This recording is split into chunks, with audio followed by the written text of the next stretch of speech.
మెదక్ పట్టణంలోని MLA camp కార్యాలయంలో సోమవారం కళ్యాణ లక్ష్మి షాదీ ముబారక్ చెక్కుల పంపిణీ కార్యక్రమాన్ని నిర్వహించారు.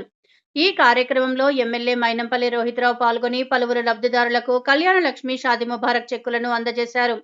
ఈ సందర్భంగా ఆయన మాట్లాడుతూ కళ్యాణ లక్ష్మి పథకం పేదింటి ఆడపడుచులకు వరంలా పనిచేస్తుందన్నారు. రాబోయే రోజుల్లో మరిన్ని సేవా సంక్షేమ కార్యక్రమాలు చేస్తూ నియోజకవర్గాన్ని అన్ని రంగాలలో మరింత అభివృద్ధి చేయడానికి కృషి చేస్తానని అన్నారు. ఈ కార్యక్రమంలో ఆయా శాఖల అధికారులు, నాయకులు తదితరులు పాల్గొన్నారు. లక్ష్మి ద్వారా మెదక్ మండల్కు 6,34,00,000 ఇవాళ దాకా కళ్యాణ లక్ష్మి షాదీ ముబారక్ ద్వారా ప్రజలకు అందజేయడం జరిగింది.